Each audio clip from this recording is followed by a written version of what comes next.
Okay, we are now going to be moving into the Moto Verde amateur class.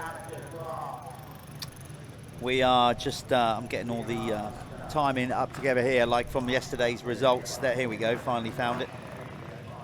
So this is again a combined class, like the youth classes. We have got the MX1 and MX2 racing together, but scored separately. So let's give you a very quick rundown before they come off the gate of who did what yesterday. In the Moto Verde Amateur MX2 class, Luca Pegg went 1-1 yesterday for 50 points, currently on the board, being chased down by Dan Bruff. It's very close with those two in the championship. As of coming into yesterday, Luca Pegg had an 11-point lead, so I think he's probably now stretched that out to 19, gaining 3 points on Dan in each race. Ben Clark was currently lying third with 2 thirds. So that's what's happening there. Alex Buchanan in fourth. In the MX1 amateur category, Harry Bradley has a shot today of maybe winning this championship. So let's see if he gets that done. Harry Bradley went 1-1 yesterday, extending his points lead. David Rushton had a second and a third, and then John Kirk, I think, was down in, what was it? Must have been about an 7th or 8th or something like that, and a second to be third over. There's Harry Bradley, number 4. He is your championship leader in the MX1 category. So as we go through today, starting with the 85s up, you've got the 85 youth riders, 125s there, obviously blindingly quick for youth level. Then we get into the clubmen. Now with the bigger bikes, we start to up the ante. These guys will be a little bit quicker than the clubmen. The race following them, the experts will be quicker still. And then Martin and the rest of the gang, the elite riders, will be going out there for the pro racing later on. Martin, I know you take it very serious. You go out there, you watch all these guys because you're never too old to learn, and you might find a sneaky little line. Are you going to bother to walk to the top of the hill today to find a line? Nah, not today. No. It's too hot for that. Yeah. Okay, here we go. Gate drop with the Moto Verde Amateur MX1, MX2. Who's going to pull that whole shot? 450s and 250s all mixed together. It's Harry Bradley. Is he going to hold on to it though and get the Planet Moto First Lap Leader Award? He is in the mix for that, by the way. He's certainly in the top 5. He's had quite a few of them this year. Billy Askew is currently leading that league table to win the Planet Moto Spanish Motocross Holiday at the end of the year. So whoever is over the line, finish line first, the most times this year, will be going down to Spain, courtesy of the guys at Planet Moto. Highly branded Apico corner there, which are one of our major sponsors for the MX2, and of course you ride for them, Martin, the Apico factory racing team. Let's get all these riders over the line, and then I want to catch up with you like where we left it off, talking about your shenanigans last week at Whitby. But let's just make sure we get the rundown of who's where. Again, apologies for the lack of timing on screen. We've got real issues with it here if you're just tuning in. We're doing our very best to get that back up on screen for you as quickly as we can. Over the famous section, through the sandpit, over the big tabletop that used to be a double, under the bridge. Here we go then. Who is going to be the Planet Moto First Lap Leader? Is it going to be number 4, Harry Bradley? Hopefully we can get eyes on him. He's already gone and over it. So yeah, Harry Bradley, number 4, was the Planet Moto First Lap Leader Award. We just missed him, but I can tell you that it was him, number 4. He's leading the way then as they sort themselves out. There's Harry. He got the hill all to himself on that big KX 450 as he blasts up there. Right, Martin, last week we were at Whitby for British Championship going on there. It was very different conditions, very hard pack, and then it went, we had the sea mist roll in, it was wet. And the start of the second moto, second corner, you did a kind of, what can only be described as a stuntman type move. Like as I said on commentary at the time, I just could imagine you like a scene from Mission Impossible with like spinning around with 2 guns, and it was so, it was so cool. Tell us what went on there, because I've never seen anybody do a 360 high-speed donut on the second corner, only lose 2 places. Like it was amazing. Tell us what went on. Yeah, well, basically, as you said, the weather was it wasn't great, and with the hard pack conditions. And once we went onto that second corner, that was us joining back onto the racetrack. So all the dirt that we could turn off was all out to the outside, and I went up the inside and there was just no traction whatsoever. And once I felt the rear starting to go, I was like, oh no, I just started jabbing my foot. And kind of the enduro riding that I do just came into play, and I just kind of stamped my foot in the ground and dumped the clutch and got it back round again. But it wasn't until I rode off and I was like, what just happened? How did I stay on? And then once I watched it back and listened to your commentary and stuff, I was just laughing away at myself, because I've never seen anybody do it, and I don't want to have to do it again. But it was just to stay, not even hit anybody, and stay on 2 wheels and lose very little time. I would say I've seen people do it before, but like at low speed, they've crashed, parted their foot, spun it round. But at that speed, I mean, it was kind of like, Strictly Come Dancing moment, really. It was quite incredible. Like you say, you don't want to be doing too many of them today. You get the advantage of coming in here and watching the live stream. I know you won't give too much away. Have you, you're studying the track, I can see that. Found any sneaky little lines watching these amateurs? Yeah, you can see a few lines. It's just about trying to open up some of the corners there, I think. You can see that guy where he went out wide and started squaring it back up in. It's the first couple of laps, once we get out on track, lucky enough we get a sighting lap, so it's it'll be really good to see what I'm seeing now and seeing it out on the bike, and try and hopefully I can catch a few little lines here and there, because it's going to be tough today. The pace is going to be heavy.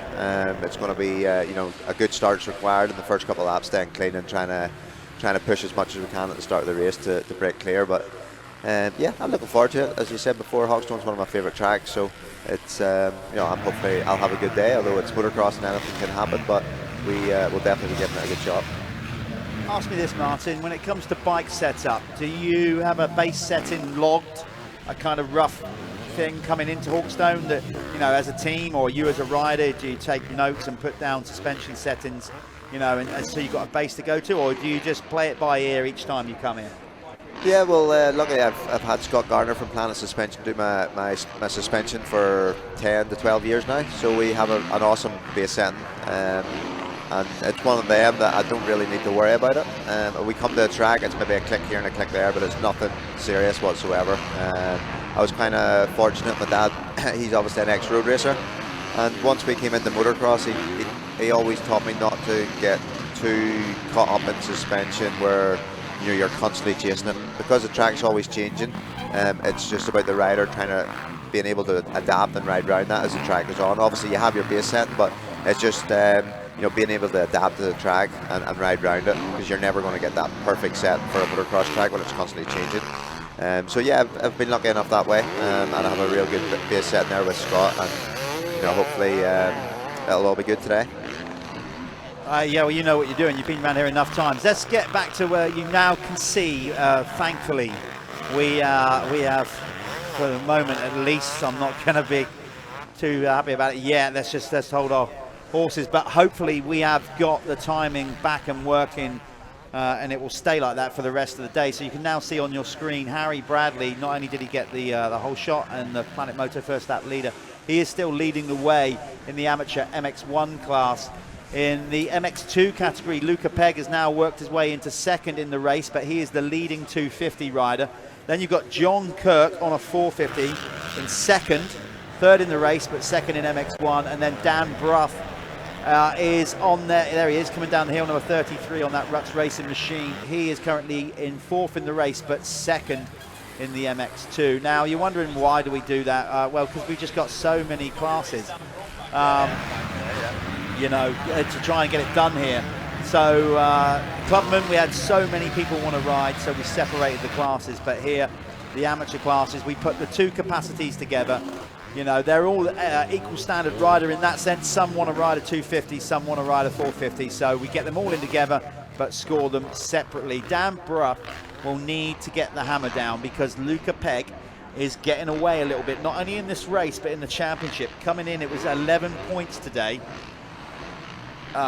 Or it was coming in, yeah, let me just double check that actually, I'll make sure I've got that right. I'm sure it was 11 points. It was 11 points as of yesterday, sorry. So right now, I forgot that was including yesterday's results. So as this race goes right now, currently Dan is losing 3 points to Luca Pegg, so that gap will go out to 14. Harry Bradley is in control, not only of the race, but the championship. He has a very realistic chance at the end of the day of being crowned the Moto Verde MX1 amateur champion.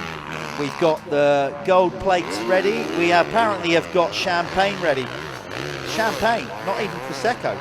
Apparently it's the real deal.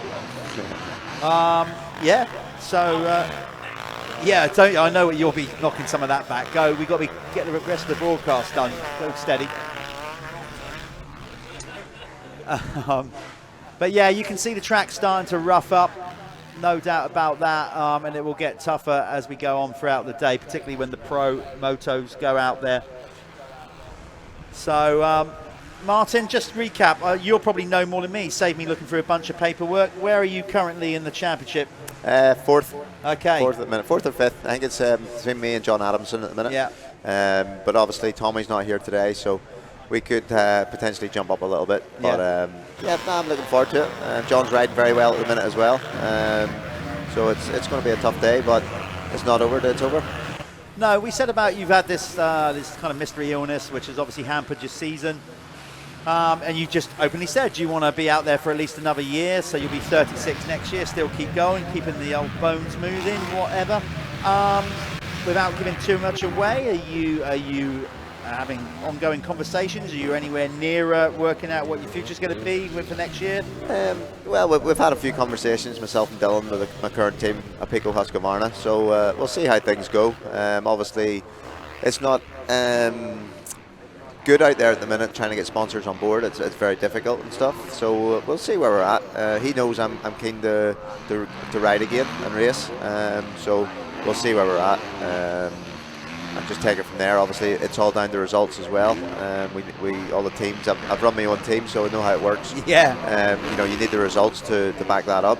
So I've just been slowly getting better the last few rounds, but it's been very frustrating having what I have at the minute and not just being able to get to the bottom of it.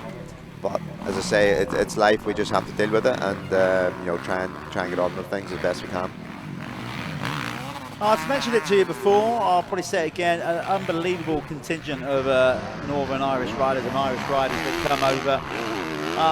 You know, we in constant talks. It's been a difficult year, as you said, like finding venues and all these kind of things at the minute, just because where the world's at, not just the sport.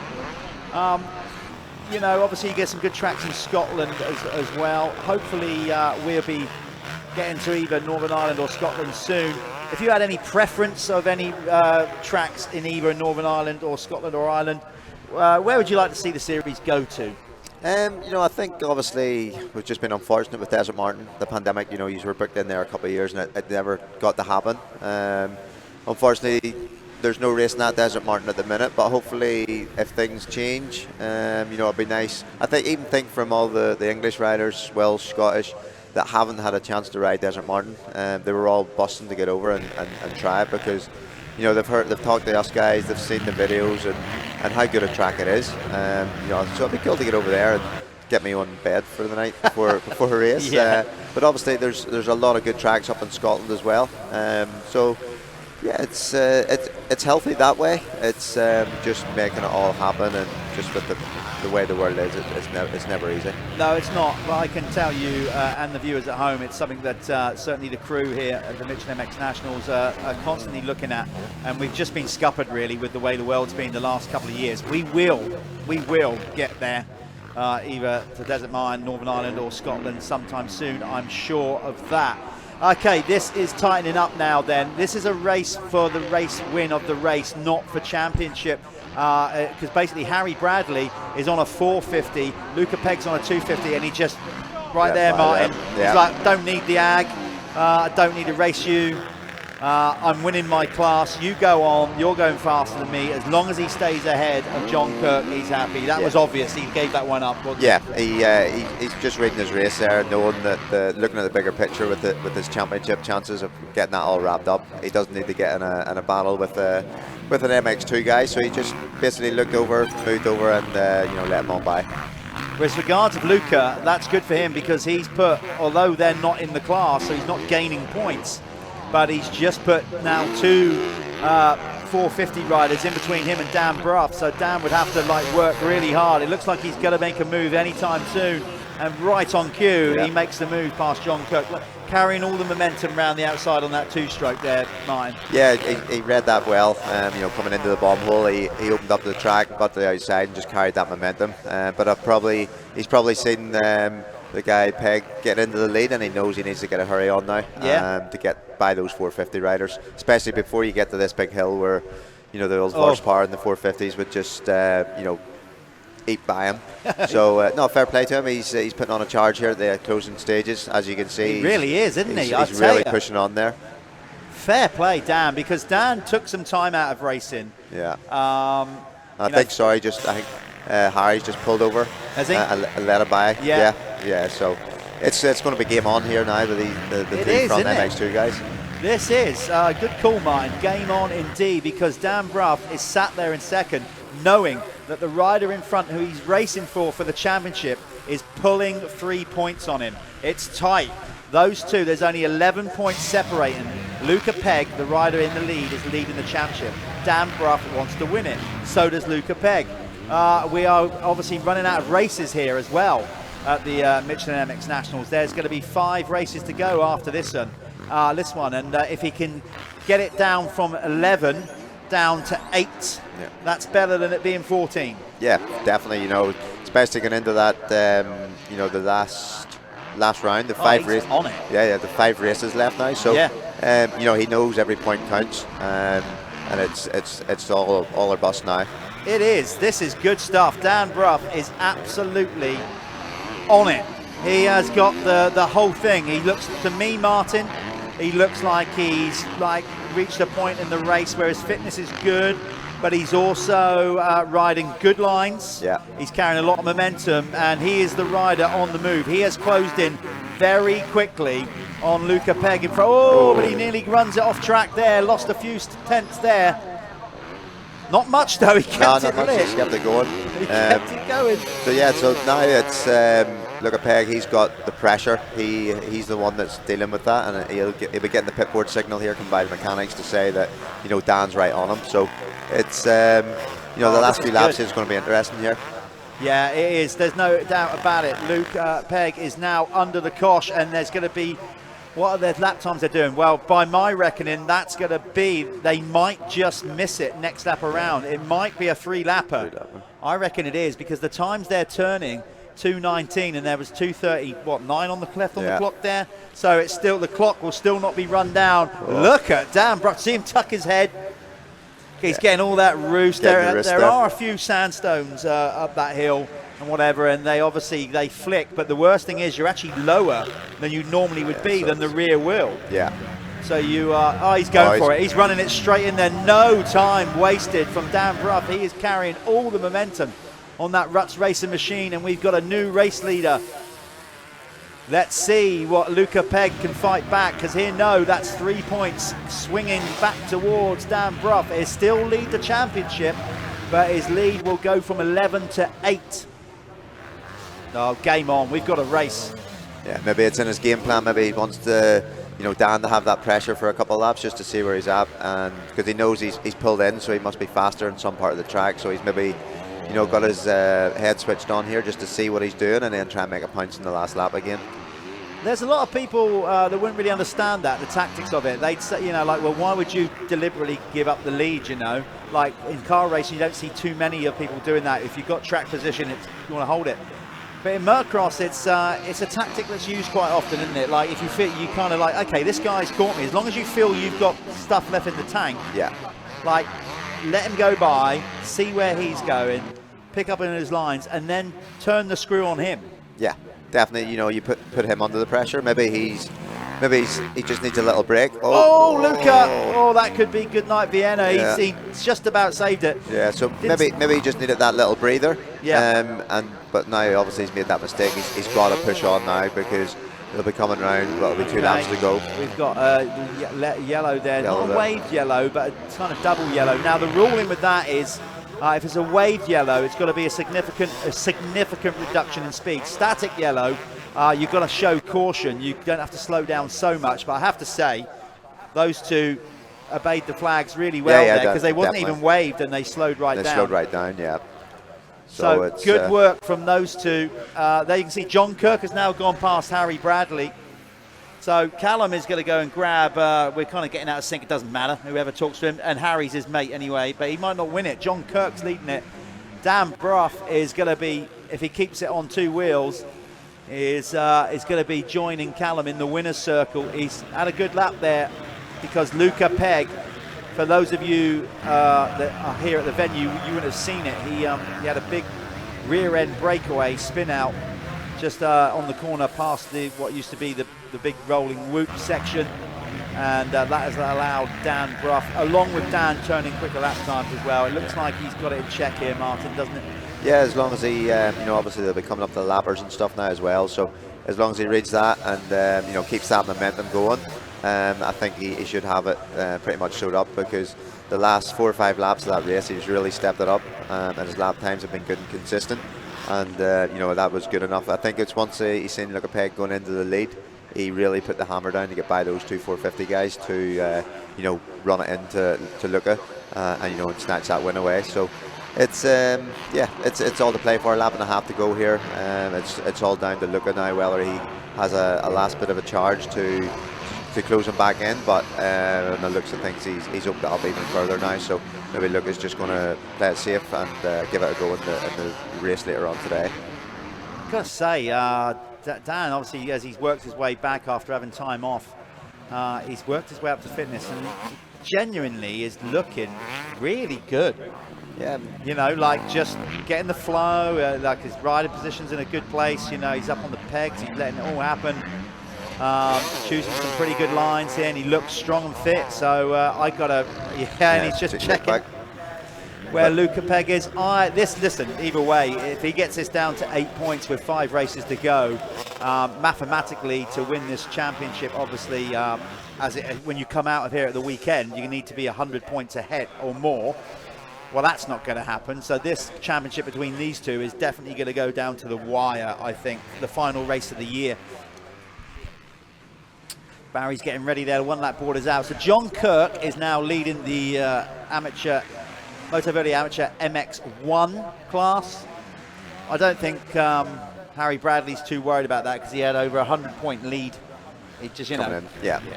So yeah, he doesn't need to do anything stupid, especially with the way the track is starting to get pretty gnarly in there. It can catch you out pretty quick. So it's good to see that he's using his head and looking at the bigger picture. And obviously for Kirk as well, it's nice for him to go out and get a race win. He's riding very well there as well. Hasn't been handed to him. He's been in there from the start with a good gate position and first couple of laps to put him in where he's at now. John's from over your neck of the woods, isn't he? No, he's not. No. I was so many riders I have to try and remember where they're from.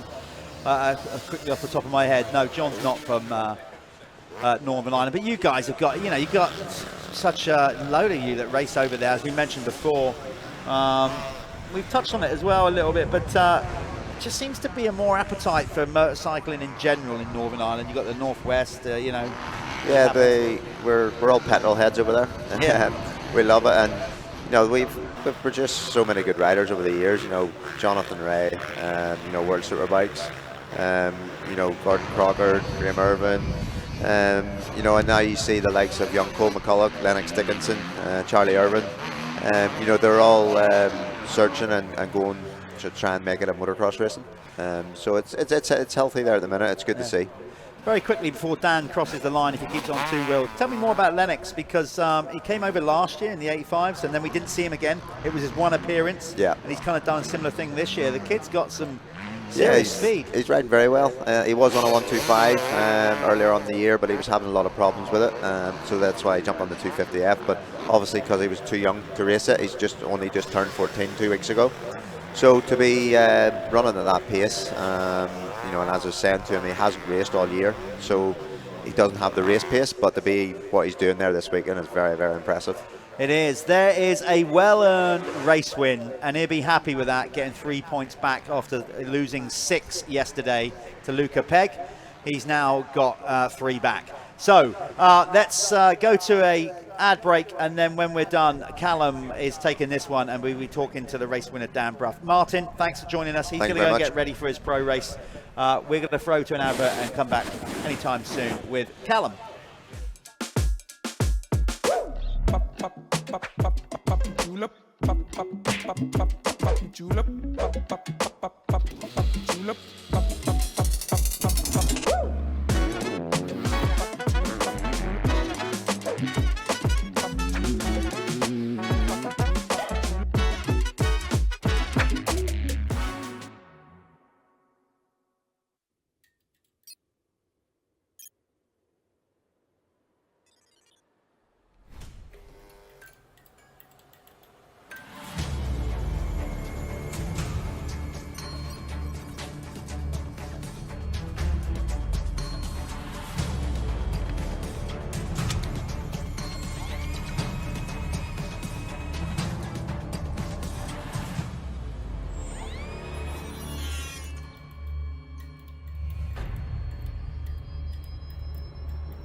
So I'm with Dan Bruff on the Pinewood Energy Services Ruts Racing.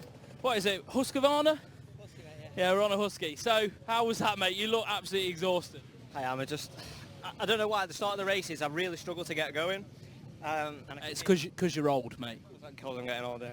And as soon as I get to the second half, I seem to thrive a bit. I've got in a flow then, and I seem to just, it just comes easy at the second half. I'm just struggling at the start. So, yeah, it's good out there. It's really good, actually. Yeah. I like Is there any way you can sort of work on some sort of warm-up? So is it something you're going to try and work on to get around that?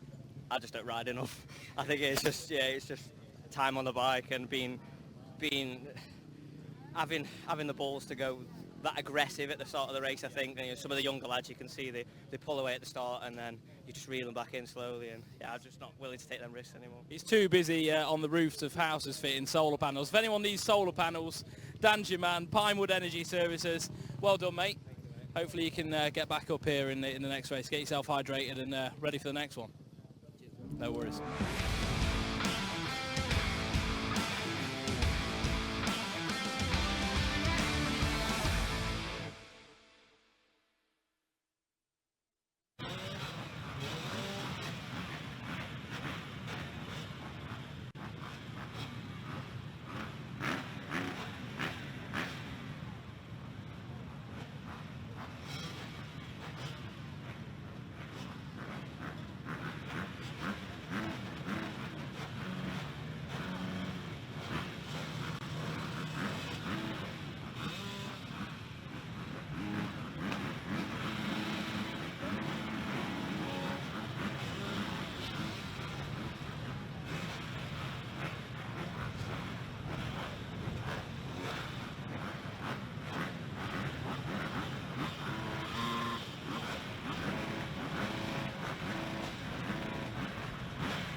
This is the Moto Verde Amateur MX1 and MX2 race. The gates just dropped and they're off into the first turn at Hawkstone Park for their last race of the day. It looks like Harry Bradley, the number 4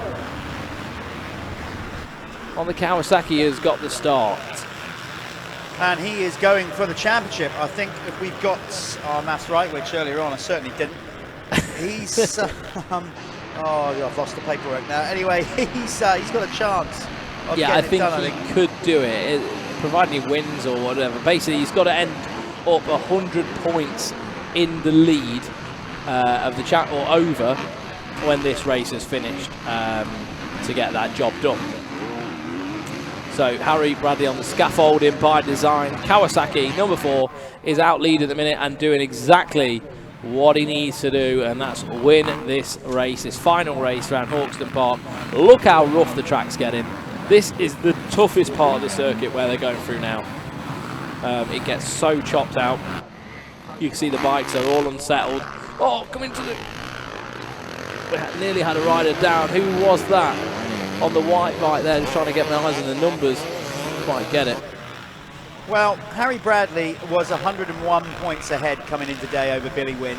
He took the opening Moto win today, race 3, Moto 3. So I can't remember where Billy finished, but even if Billy had finished second, that was another 3 points on the board. So that's 104. So for the sake of not overworking my brain further, because I struggle enough as it is, particularly when it gets hot, because I'm ginger and bald. If he stays out in front, and I really hope he does, just to make the mathematics easy. Easy, yeah. If he stays in front, then he's definitely going to win it. He's done it. So please do that, because I don't want to start getting my computer working. Yeah, so Billy Wynn is back in 10th, so that's going to make a significant difference as well. So he needs to, yeah. If it ended up like it is now, that would be a solid win. Yeah, Billy's in 10th. Of course, we've got a couple of 250 riders in there, in front in that mix as well. One of them, Luca Pegg. Look at this, Dan Bruff, who's battling for that championship with Luca Pegg in the 250 category. There's a bunch of 450s between them. So once again, yeah. So the 250s. Oh, who's that running off? Is that Billy Wynn running a bit wide? Anyway, there's Pegg. And there's Bruff having another storming. Right, he's on it. His fitness levels have gone up. He can see Luca Pegg in that red, white, and blue ahead of him. There's Pegg coming down the inside, and then 2 behind him, 2 riders between him, number 33. There's Dan Bruff. They are the 1-2 in the MX2 category here in this Moto Verde amateur class.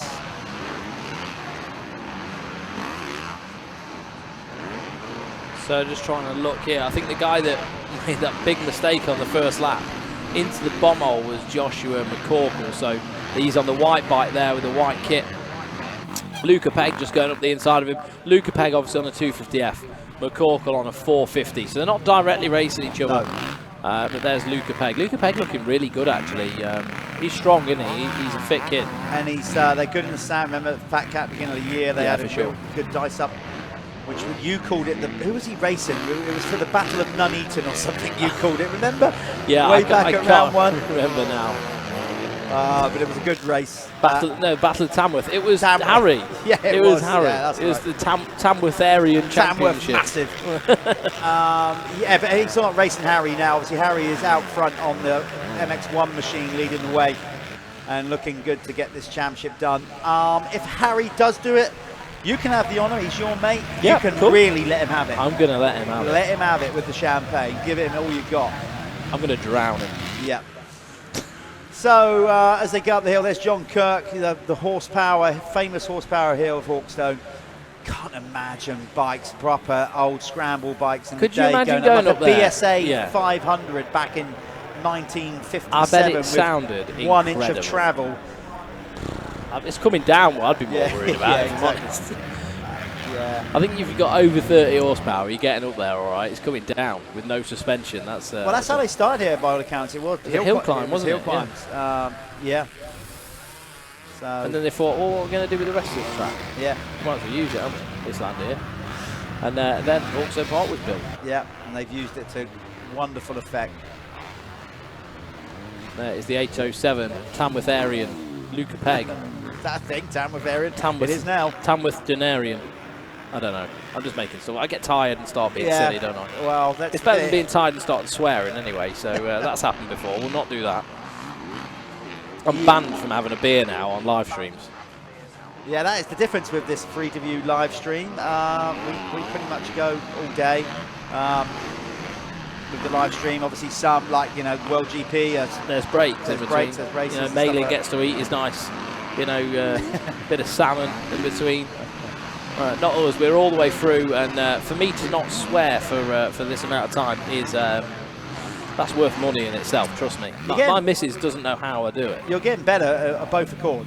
You're getting better at not swearing when we're on air. Yeah. You're getting better at swearing when we're off air. Yeah, for sure, yeah. Getting it all out. For sure. I've got to be careful now. Got kids in the house with young ears that pick up on everything.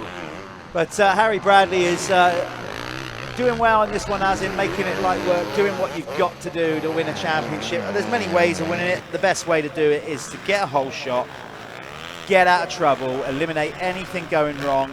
You're not in that danger zone of being mid-pack or anything where things beyond your control can happen, riders crashing in front of you, all those kind of things. As Ricky Carmichael would say, instead of enough time in commentary, you know, you kind of master your own destiny if you're out front trying to win a championship. You're out of trouble, out of it's up to you, isn't it, what you do and then how you manage that situation. Yeah. So Callum Gordon on the move. He's moved up a spot. So in MX2, as they came through that time round, Luca Pegg's leading the way, followed by Ben Clark. Dan Brough is in third. Logan Wilcox has moved his way up to fourth. Fifth is Archie Hicks. Sixth is Lewis King London. Seventh is Jack Seaborn. So Jack having a good ride as well. Eighth, Kyle Lane. And ninth, Tom Hughes. Rounding out the top 10, Harry Foster. In MX1, Harry Bradley is leading the way. Only 2 seconds, though, over John Kirk. So he's not got it, you know, it's still a race on here. Joshua McCorkle is in third. Aaron Gardner is in fourth. Fifth is David Rushton. Sixth is Callum Gordon. Seventh is Brad Thornhill. Eighth is Billy Wynn. Ninth is Ryan Adar. And rounding out the top 10, Alex Christopher. See, as they come down this hill, you know, it's, well, Dan trying to run it in there, but then obviously overrun the classic undercut from Corkle. Yeah, you can just see even around that section now, they're having to stand up all the way down, that step down and whatever. Look at the, if you're new to watching motocross, just look how hard, for example, that Dan Brough back there, number 33, to make things happen is having to pull on the handlebars. Yeah. The jarring of his lower back, the constant movement of his body getting thrown around everywhere.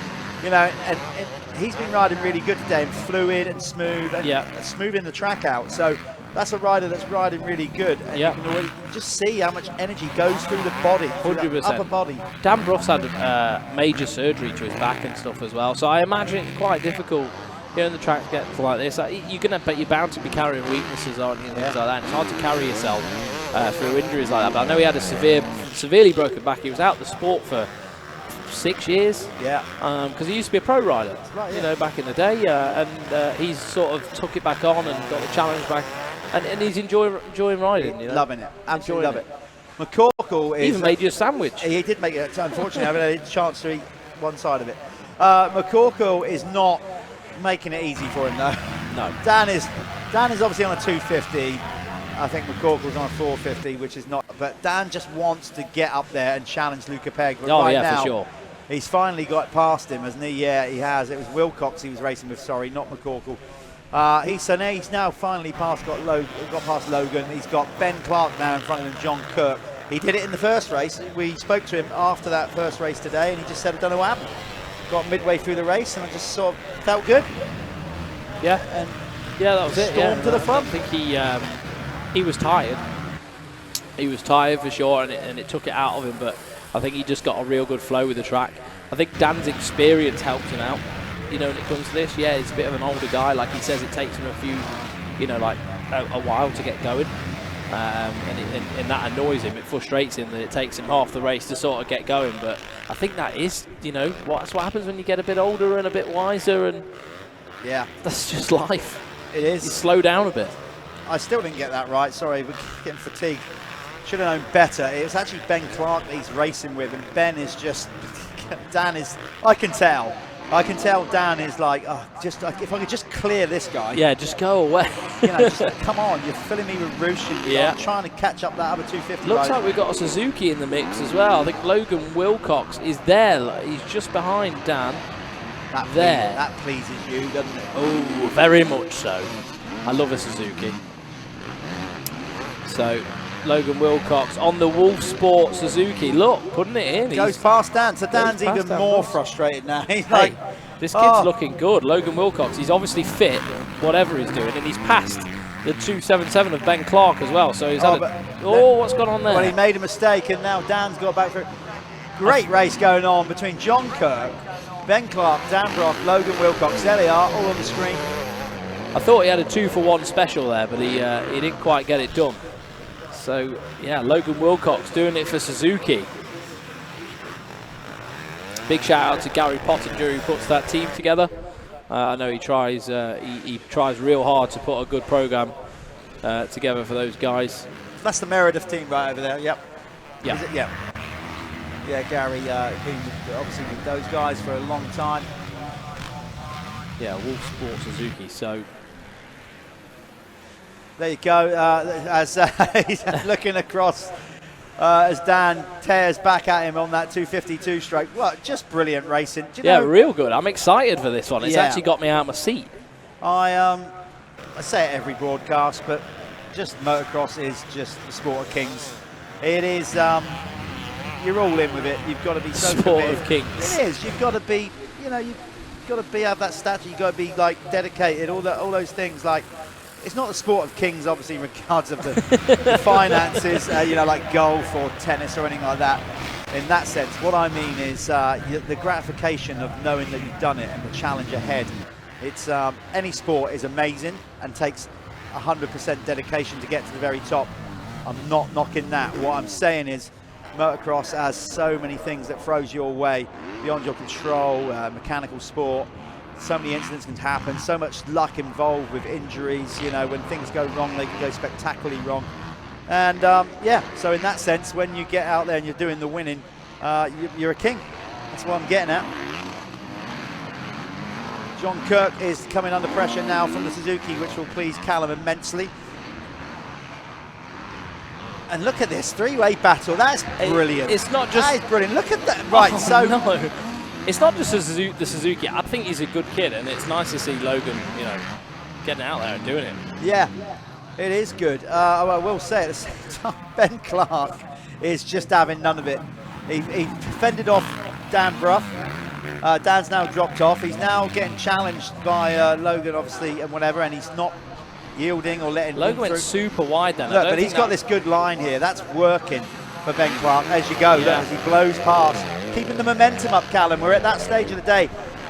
Any race, obviously, you'd argue always shortest line is quickest line. Yeah. But as the track deteriorates, gets rough, sometimes just keeping that momentum, the minute you start to hit all those bumps, it takes it out of you. And they've swapped positions again. I know. It's what a race. They've swapped positions again. This is incredible. And whoever said a Suzuki 250F isn't competitive? Yeah, well, I didn't. No, because it's the jockey on it. That's what makes the difference. Modern bikes, I think most bikes are all equal measure, give or take, by the time you do your suspension. Drag race up the hill. Things like that. But he is making it work. Meanwhile, Harry Bradley, you haven't seen much of him, but he is on track to win the Moto Verde Amateur MX1 title. Luca Pegg is gaining 3 points back on. Where is he? Has he gone disappeared? Has he disappeared? No, talk about Luca Pegg. My leg is swelling up. Yeah, I've been bit by something, so need to address this. Sit down. Don't need to address it. We've lost, haven't we? I can't see him on the board. Luca Pegg? No, not Luca Pegg. Dan. Yeah, Dan Brough back to 21st, so something's gone wrong there. Oh, no. He's falling out. He's falling out. This is going to have a knock-on effect for the championship. Big time. Big time. Yeah, he's going to lose if that's him dropping down and going out of the race. That definitely puts Luca Pegg in a position going into the last round, like where he can manage it. He could do it, yeah. He's not under so much pressure. I don't know. Dan will be happy that he'll get another year in the amateurs, I think. Is that why he's done it? Oh, I don't know. So he doesn't go 2 for 2 and then he has to move up. So Harry Bradley, he's going to get it done here, I think. Yeah, we said he was 101 points ahead coming into today. Then he took the first race win this morning as well anyway. So that will make it, wherever Billy Wynn finished, that would make it 104. Probably even more than that, and he's winning again. So that's a champion by my reckoning, about to be crowned. Callum's gone over there. Callum and Harry are good friends, so Callum just wants the satisfaction of basically celebrating with his good friend Harry Bradley if he gets it over the line. We have, there we go, 16 on the clock, seconds to go. Harry Bradley is over the line, so next lap around he will get the 1 lap board. So we've got basically about 1 3/4 laps to go. Coming up after this is the expert class, the RFX expert class. Jaden Ashwell will be hoping for better things after laying it down in the second corner of the opening moto today. But Sean Southgate had a good one to pull away more points in the championship. And then we finish off our racing here at round 5, Hawkstone Hawkstone Parc, brought to you by MX Nationals and Milwaukee, and on MXN-TV. We are going to wrap it up with those guys, and Harry Koulas is acutely aware that he can also wrap this championship up today in the Liat MX1 category, and he can also win the Lifelines Championship fastest 40. So basically it kind of mirrors the MX1 guys championship at the top end, but what we do is we score it as an open race with 450s and 250s together, and basically just to find out, really more than anything, where a 250 rider is going to end up in the grand scheme of things. That's why we did Lifeline's fastest 40.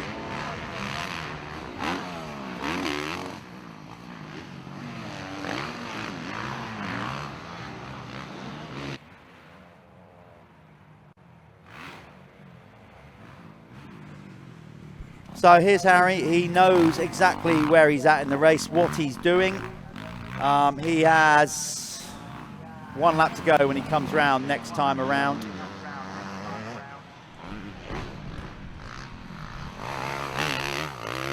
He's got a 6, nearly 7-second lead. He's having fun, clearly there, just letting it cut loose. It wasn't a whip or anything like that, but it was a super relaxed, I've got this. Let's just bring it home. 1 to go. There's Barry with the 1 lap to go board. So Harry Bradley, nicely. There's Luca Pegg, but he's on a 250. But so he's no threat to Harry's championship. But he is stretching out his lead in the MX2 as well. So the top 2 comfortably ahead of Logan Wilcox and Ben Clark and John Kirk.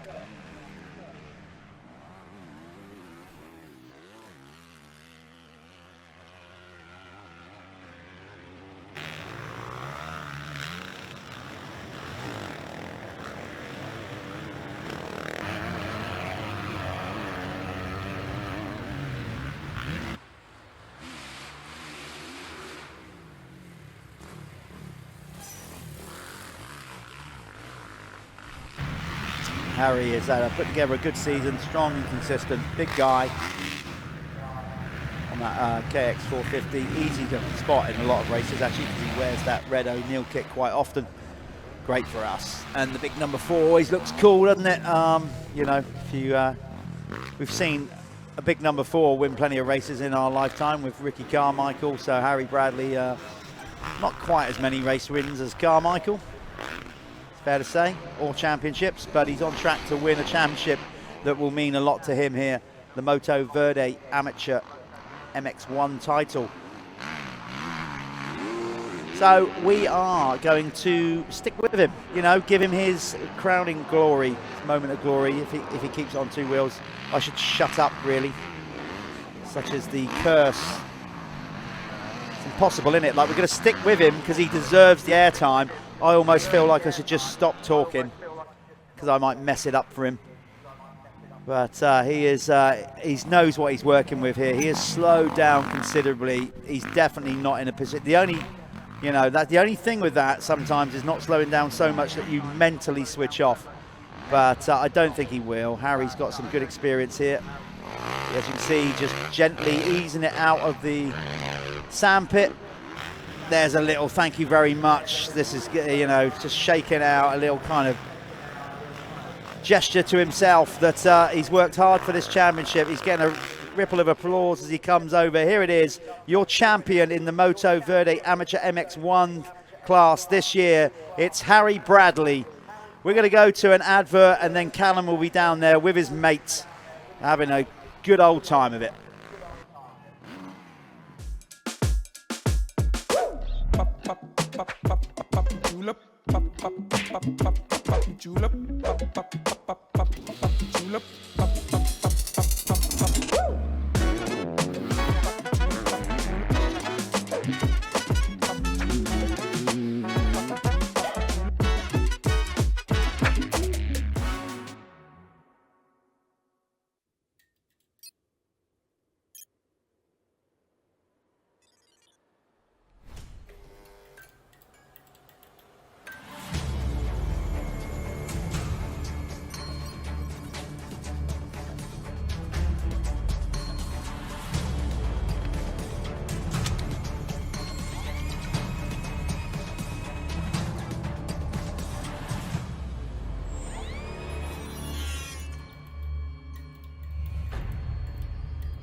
So, Harry Bradley, you are the amateur MX1 champion, and I'm going to award you with this gold number plate.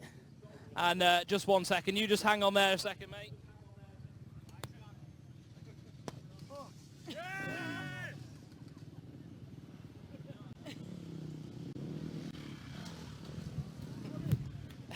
There we are. All right, go on then.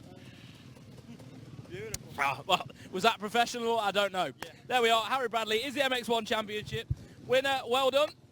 And on to bigger and better things, eh? Yeah. Anyone you want to thank?